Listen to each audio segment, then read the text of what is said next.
Thank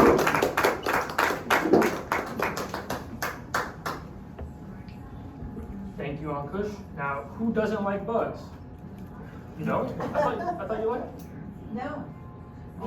Well, I don't like them either, so no hard feelings. I actually can't stand bugs. They have too many legs, too many eyes, they're too creepy crawly, they gross me out, don't like them. So why would I name my speech, Who Doesn't Like Bugs, when I myself don't like bugs? Well, I may not like insects, but I do love a good software bug. And you know who else likes a good software bug? Hackers. Good evening, ladies and gentlemen. My name is Jacob Schwarzenberger. I'm a full-stack software developer and a hobbyist hacker, and today I'm going to be telling you about 3 real-life bug examples and how hackers were able to exploit them. Now, before we get on to the juicy stuff, first we have to lay down some foundations. So I'm going to tell you about 3 things related to web development. The first are cookies, the second, requests, and the third is HTML. So now, on to cookies. You've probably seen on a website when you first load, accept or reject cookies. Who's seen that? Everybody. So now, what do cookies do and what are they used for? Cookies are a way for a website to store data onto your local browser. Now, what are they used for? Well, cookies can be used to remember that you were logged in. They can be used to remember other things like where you left off in a Netflix movie or a YouTube video. Basically, they're used for remembering things. Now, I'll guide you through an example. Let's imagine we want to buy something on Amazon. We go to the Amazon login page, we put in our username and our password, and we send it off to Amazon. Now, you may not think of anything of it, but on the back end, Amazon sends you back what is called an authorization token. This authorization token is an encrypted piece of data that Amazon sends you that basically says, you are who you say you are, and Amazon gives you permission to use their website. So now you have this access token. What do we do with it? Our browser stores it in the cookies. So now, in the cookies associated with Amazon.com, we have this access token or authorization token.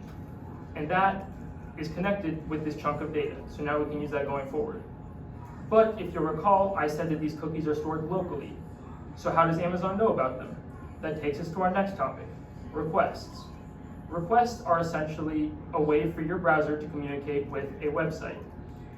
You can think of them sort of like sending a package in the mail.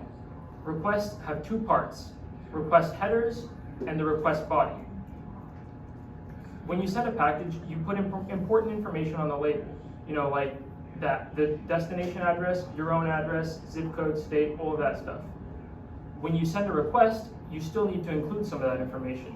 For a request, for example, you would include things like content length, which is the length of that request being sent. The data type, which is the format of the data being sent. And the destination URL, which is where it's being sent. But you can also send things like cookies, and that would be the equivalent of writing your own name or your own address, so the server knows where it's coming from, because if you recall, Amazon signed that off and said that that was our token and we are who we say we are. So back to the Amazon example. When we sign in, we enter our username and password. It's sent off using a request. The destination will be Amazon, and in the request body, that will be our username and password, the data that is being sent.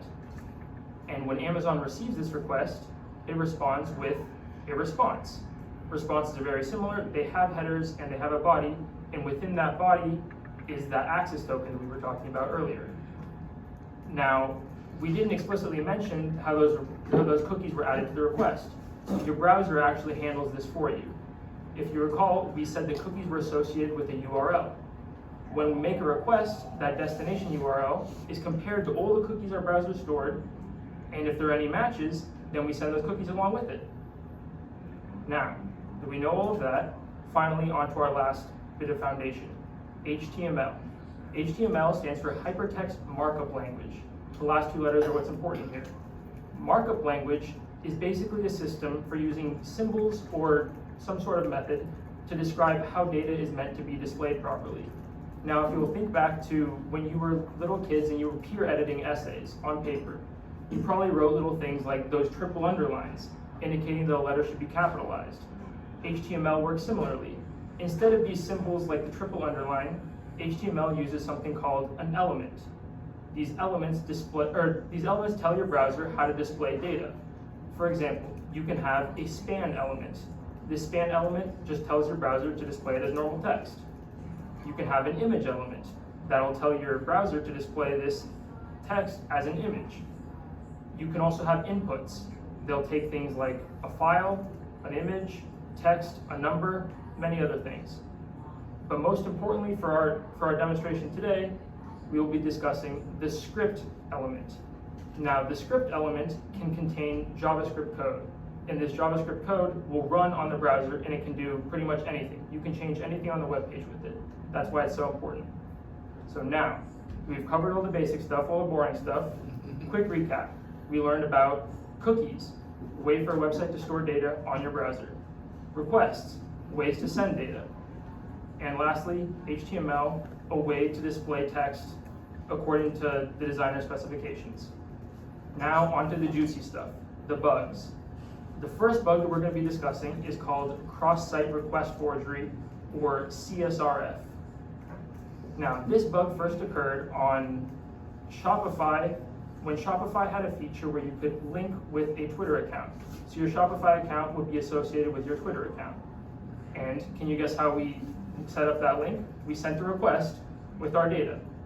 And also, you can unlink the accounts by sending another request.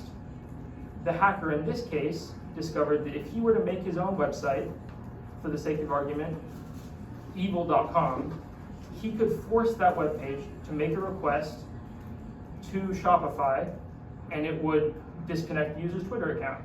How did it work? Now, if you recall, your browser automatically checks the destination URL and the cookies that have been stored. And so when it sees that we're sending it to Shopify, if the user was logged into Shopify, it would send all their data and the request would go through. Nowadays, this no longer works. Browsers are smarter, and they will check to make sure that if the request is being sent from evil.com to amazon.com, Amazon can say, well, we only want URLs belonging to Amazon. We don't want evil.com to be able to send things. So that has been patched out, and the hacker in that case was awarded $500. So there is some good money that you can make finding these bugs. Now, on to the second case. This was a bug that I found. It is called an insecure direct object reference, or an IDOR. Now, I found it on Crumble Cookies. Have any of you been to Crumble Cookies? Bought any of their products? No? Well, you can sign in, you can place orders remotely, and then you can go pick them up, or you can place orders in store, standard thing. Well, I found that I was able to access the Crumble admin website with my default customer login. Now, whenever I would visit the page, it would make a request to Crumble to verify my credentials, my permissions, things that I was able to do.